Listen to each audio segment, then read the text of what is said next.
दोस्तों ये video त्रिकोणमिति chapter के ऊपर मेरी पहली वीडियो है और इस वीडियो में हम लोग त्रिकोणमिति चैप्टर के जो महत्वपूर्ण सूत्र होते हैं उनको हम लोग अच्छे से समझेंगे और ये भी समझेंगे कि उनका यूज करके कैसे प्रश्नों को हल किया जाता है। तो यहाँ पे आपको ये सूत्र दिख रहा होगा, ये पूरे 6 सूत्र होते हैं, ठीक है। और मैं आपको बता दूँ कि ये जो 6 सूत्र है ये सबसे महत्वपूर्ण सूत्र होते हैं, क्योंकि त्रिकोणमिति चैप्टर में आपको जितने भी सूत्र आपको दिखाई देते हैं वो सभी सूत्र इन्हीं से बनाए जाते हैं, इन्हीं सूत्रों का यूज करके बनाए जाते हैं।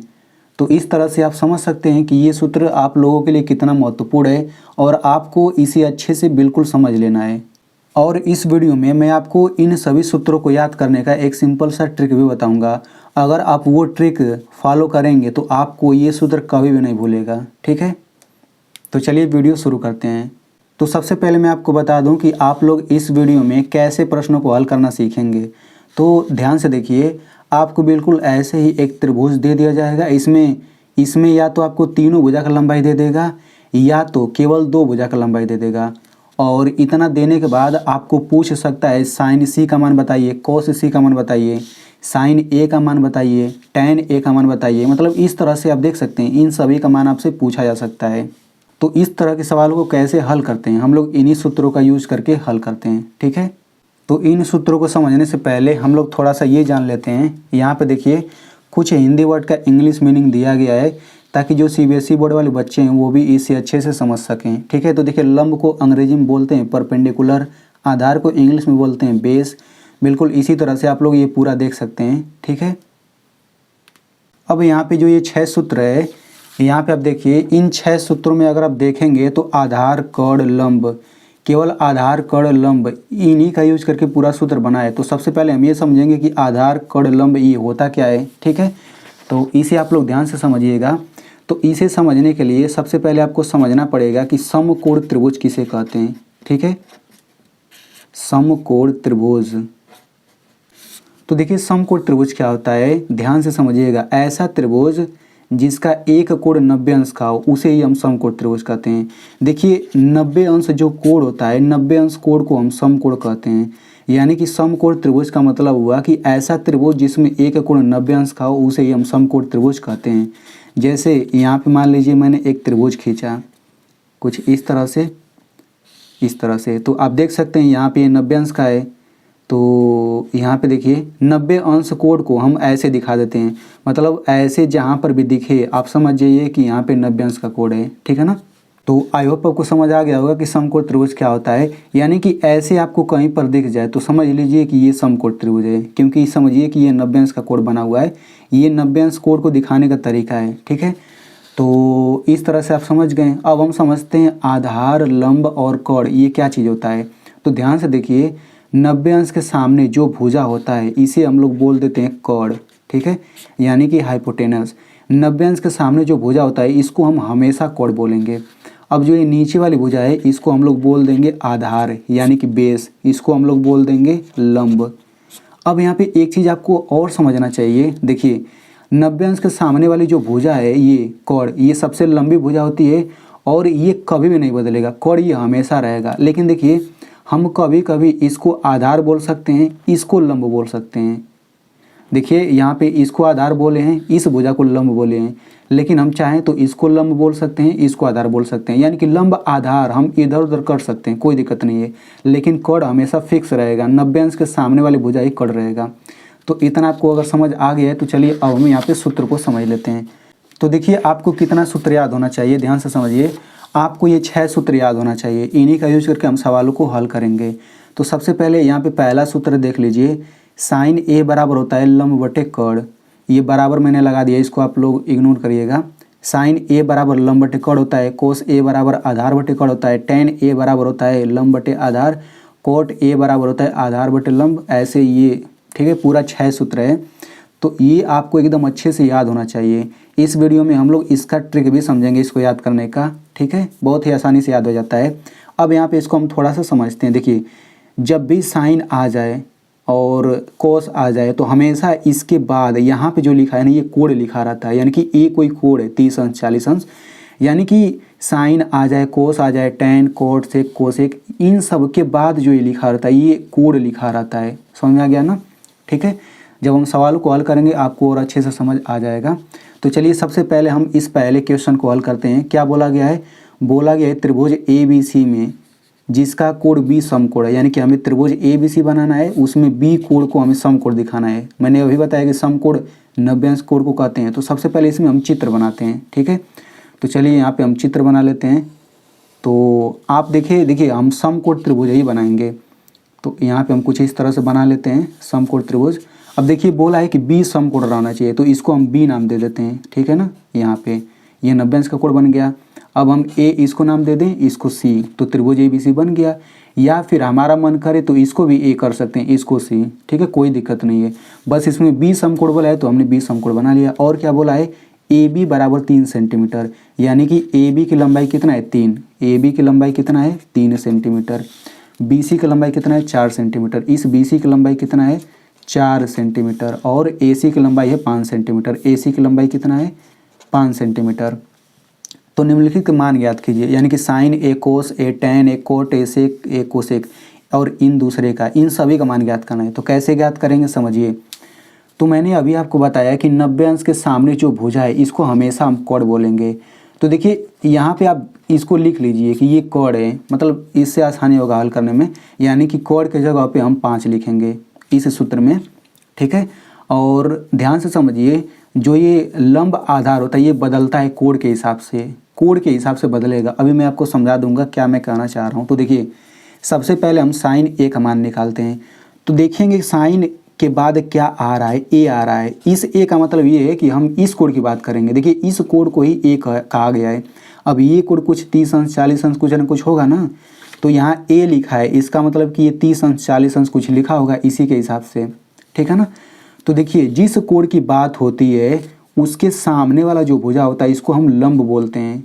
फिर से समझिए, यहाँ पे जिस कोण की बात होती है उसके सामने वाली भुजा को हम हमेशा लंब बोलते हैं। क्या बोलेंगे? हमेशा लंब बोलेंगे।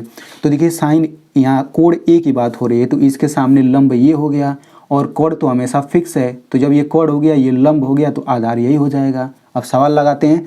तो साइन ए बराबर लिखेंगे लंब बटे कोण। ठीक है ना? तो चूंकि ए कोण की बात हो रही है तो लंब क्या हो गया? 4 बटे कोण क्या हो गया? 5, यानी कि इसका आंसर क्या हो गया? 4 बटे 5। बस ये आंसर हो गया। अब हम कोस ए का मान निकालते हैं। तो देखेंगे कौन सा कोण है? ए कोण। तो ए कोण के लिए लंब ये हो गया, आधार ये हो गया। ठीक है ना? तो यहाँ पे सूत्र क्या हो गया? आधार बटे कोण। तो आधार क्या हो गया? 3 बटे कोण क्या हो जाएगा? 5, यानी कि कोस ए का मान 3 बटे 5 है। तो क्या हो जाएगा? यही आंसर हो जाएगा। यहाँ पे टेन ए का मान निकाल लेते हैं। तो लंब बटे आधार, तो कोण ए की बात हो रही है, यहाँ पे ज़रूर देखेंगे नहीं तो गलती हो जाएगा। तो क्या हो जाएगा? लंब बटे आधार, तो ये हो जाएगा 4 बटे 3 और ये हो जाएगा आंसर। बिल्कुल इसी तरह से हम चाहें तो इन सभी का मान निकाल सकते हैं। सेक ए का मान हो जाएगा कोण बटे आधार, तो कोण क्या चीज़ है? कोण 5 हो जाएगा और आधार 3 हो जाएगा। चूँकि ए कोण की बात हो रही है ना, तो ये लंब ये हमेशा रहेगा, ये आधार रहेगा। इसी तरह से चलिए अब हम लोग यहाँ पे सी कोण वाले का मान ज्ञात करते हैं। ठीक है, तो इसे भी आप लोग ध्यान से समझिएगा। देखिए हम यहाँ से हल करते हैं। तो ये चित्र बिल्कुल वही चित्र है, अलग नहीं है। तो हम यहाँ पे कोस सी का मान निकालेंगे। तो आप ध्यान से देखिए, यहाँ पे कुछ भी लिखा रहे, यहाँ पे सी लिखा रहे, चाहे ए कोण लिखा रहे, चाहे बी कोण लिखा रहे, कोई भी यहाँ पे कोण लिखा रहे, हमेशा जब भी साइन आएगा तो हमेशा लंब बटे कोण यही सूत्र लगाएंगे। देखिए दोनों में बिल्कुल एक ही सूत्र है। यहाँ पे देखिए, यहाँ पे साइन सी है तो लंब बटे कोण है, यहाँ पे ए है फिर भी लंब बटे कोण ही है। मतलब यहाँ पे कोण कुछ भी रहे हमेशा सेम सूत्र लगता है। जैसे देखिए टेन सी बराबर लंब बटे आधार है, और यहाँ पे देखिए टेन ए बराबर लंब बटे आधार, दोनों जगह लंब बटे आधार ही है। यहाँ पे सी ए कुछ भी हो सकता है, कोई दिक्कत नहीं है। तो यहाँ पे हमें कोस सी बताना है। तो सबसे पहले यहाँ पे कोण देख लेते हैं। तो देखिए 90 अंश के सामने ये वाली भुजा, ये तो हमेशा कोण ही रहेगा। अब इसमें देखिए सी कोण की बात हो रही है, ध्यान समझिएगा, सी कोण की बात हो रही है। तो सी कोण यहाँ पे है, अब इसके सामने ये लंब होगा। बोलो, मैंने बोला कि यहाँ पे जो कोण रहेगा उसके सामने वाला लंब हो जाएगा हमेशा। तो कोण तो ये हो गया, ये तो हमेशा फिक्स है। अब इसके सामने वाला लंब ये हो गया, तो ये क्या हो गया? ये आधार हो गया। अब देखो सवाल कितना जल्दी हो जाएगा। कोस सी बराबर होगा आधार बटे कोण। तो आधार कहाँ है? आधार 4 है, बटा कोण क्या है? कोण हो जाएगा 5, यानी कि यही आंसर है। साइन सी का मान क्या हो जाएगा, लंब बटे कॉड। तो लंब क्या है, लंब क्या है 3 बटे कॉड क्या है, कॉड है 5, तो 3/5 इसका आंसर हो जाएगा। बिल्कुल इसी तरह से इन सब का मान निकाल सकते हैं। चलिए हम कोसेक सी का मान निकालते हैं। तो कोसेक सी बराबर क्या है, कॉड बटे लंब। तो कॉड कहाँ पे है, कॉड यहाँ पे आप देख सकते हैं 5 है, तो यहाँ पे कॉड के जगह पे 5 लिख लेते हैं बटे लंब के जगह पे क्या लिखेंगे, लंब क्या है 3 है, तो 5/3 यही क्या हो जाएगा, इसका आंसर हो जाएगा। तो चलिए अब मैं आपको यहाँ पे सूत्र याद करने का ट्रिक बता देता हूँ, क्योंकि ये सूत्र एकदम आपको किसी भी कीमत पे याद होना चाहिए, ठीक है। तो ट्रिक क्या है समझिए, ट्रिक ये होता है लाल बटे कक्का, यानी कि LAL बटा KA, इसको आप लोग याद रखिएगा। ये ऊपर क्या लिखा है अभी इसको भूल जाइए, ठीक है। इसमें L का मतलब हो गया लंब, L का मतलब लंब यानी कि परपेंडिकुलर, A का मतलब क्या हो गया आधार यानी कि बेस, K का मतलब क्या हो गया कॉड यानी कि हाइपोटेनस, ठीक है। यानी यहाँ पे लंब, L का मतलब लंब है, A का मतलब आधार, K का मतलब कॉड हो गया। अब इतना लिखने के बाद आप इसको एकदम क्रम से याद लिख लीजिए, क्रम से याद कर लीजिए, sine cos tan cot sec cosec, sine cos tan cot sec cosec, मतलब लाल बटे कक्का लिखिए, फिर कुछ इस तरह से लिख लीजिए, sine cos tan cot sec cosec, sine cos tan cot sec cosec, ऐसे ही बिल्कुल रहना चाहिए। तो यहाँ पे देखिए साइन ए का सूत्र क्या हो जाएगा, चाहे साइन ए लिखिए चाहे साइन बी लिखिए, कुछ भी हो सकता है। तो साइन जब भी आएगा तो उसके लिए सूत्र क्या होगा, लंब बटे कॉड, ठीक है ना। यहाँ पे मैं आपको बगल में सूत्र भी दिखाता चल रहा हूँ। यहाँ पे देखिए जब भी साइन आएगा तो हमेशा लंब बटे कॉड हम सूत्र लिखेंगे, देख सकते हैं यहाँ पे। जब भी कोस आएगा तो आधार बटे कॉड हो जाएगा, यहाँ पे देख सकते हैं आधार बटे कॉड। जब भी टेन आ जाएगा तो लंब बटे आधार लिख देंगे। अब यहाँ पे जब कोट आ जाएगा तो अब नीचे से चलेंगे, कोट ए बराबर क्या हो जाएगा, आधार बटे लंब, कोट ए बराबर आधार बटे लंब। इसी तरह से सेक ए बराबर क्या हो जाएगा, कॉड बटे आधार, ठीक है ना। मतलब नीचे आ गए तो उल्टा देखना पड़ेगा, कॉड बटे आधार। कोसेक बराबर क्या हो जाएगा, कॉड बटे लंब। तो इस तरह से आपको पूरा सूत्र याद हो सकता है इससे। चलिए अब हम लोग एक क्वेश्चन और समझ लेते हैं, और आप लोग इस क्वेश्चन को ज़रूर समझिएगा। अगर आपने वीडियो छोड़ दिया तो इतना आप समझ लीजिए कि आप अधूरा नॉलेज लेकर जाएंगे, क्योंकि इसे समझना बहुत ही ज़रूरी है। समझिए क्वेश्चन क्या है। तो क्वेश्चन है त्रिभुज PQR में जिसका कोण Q समकोण है, यानी त्रिभुज PQR कोई है उसमें Q समकोण है। तो सबसे पहले हम यहाँ पे चित्र बनाते हैं, ठीक है। सबसे पहले हम यहाँ पे चित्र बना लेते हैं, और यहाँ पे देखिए ये जितना भी मान होता है साइन कोस टेन, जब भी ऐसा सवाल आए तो उसमें एक कोण 90 अंश का ज़रूर रहेगा, इतना आप समझ लीजिए, ठीक है ना। तो यहाँ पे देखिए Q समकोण है, तो यहाँ पे हम Q को समकोण बना लेते हैं, इसका नाम दे देते हैं Q। अब यहाँ पे PQR त्रिभुज है तो इसको P लिख लीजिए, PQ और ये R हो गया। इसमें लंबाई लिख लेते हैं, तो PR की लंबाई 10 सेंटीमीटर है, यानी PR यानी कोण की लंबाई है 10 सेंटीमीटर। QR की लंबाई कितना है 6, QR की लंबाई है 6 सेंटीमीटर, ठीक है। अब निम्नलिखित के मान पूछा है, तो देखिए यहाँ पे चूँकि P और R है तो साइन P हो गया tan P, ऐसे ही और बहुत सारा पूछ सकता है, लेकिन मान लीजिए आपसे केवल 2 चीज़ पूछा है, तो कैसे हल करेंगे समझिए। अच्छा एक चीज़ और समझ लीजिए, देखिए कभी भी आपसे ऐसे सवाल पूछेगा तो केवल इन्हीं दोनों कोणों से रिलेटेड पूछेगा, यानी कि यहाँ पे या तो P कोण हो सकता है या तो ये वाला हो सकता है। ये वाला कोण कभी भी रख के नहीं पूछेगा, क्योंकि देखिए अगर हम इसका निकालने जाएंगे तो लंब क्या होगा, हमने अभी हमने डिस्कस किया कि यहाँ पे जो कोण रहेगा इसके सामने वाला लंब कहलाएगा। जैसे मान लीजिए इस कोण की बात होगी तो इसके सामने वाला लंब ये हो गया, इस कोण की बात होगी तो इसके सामने वाला लंब ये हो गया। लेकिन इस कोण की बात होगी तो इसके सामने वाला लंब, इसको लंब थोड़ी बोलेंगे, ये तो कोण हमेशा रहता है, बोलिए। तो इसीलिए इस कोण की कभी भी बात नहीं होगी, हमेशा इन दोनों कोणों से रिलेटेड सवाल आपसे पूछा जाता है। तो यहाँ पे ये क्या हो गया, ये हो गया कोण। कोण तो हमेशा रहेगा, बस लंब आधार बदलता है। लेकिन आप इसमें आप देखिए केवल 2 भुजा का लंबाई दिया है, इसका लंबाई नहीं दिया गया है। तो चलिए हम क्वेश्चन लगाते हैं। तो साइन P का मान पूछा है, तो हम क्या सूत्र लगाएंगे, लंब बटे कोण ही लगाएंगे। यहाँ पे P लिखे रहे, A लिखा रहे, कुछ भी लिखा रहे, मतलब यहाँ पे कोण ही रहता है। तो देखिए P कोण की बात हो रही है, इस P कोण की, तो इसके सामने वाला क्या, ये लंब हो गया, और कोण तो हमेशा फिक्स ही है, ठीक है। तो क्या हो जाएगा, लंब बटे कोण, तो लंब क्या हो गया 6 बटे कोण क्या हो गया 10, ठीक है। तो यहाँ पे अब देख लीजिए पिछले सवाल में ये दोनों कट नहीं रहा था तो हमने वही आंसर बोल दिया, लेकिन जब ऐसे कटेगा तो उसको हमें काट लेना है। 2 से कटेगा, 2 3 6, 2 5 10, यानी कि इसका आंसर हम 3/5 बोल देंगे।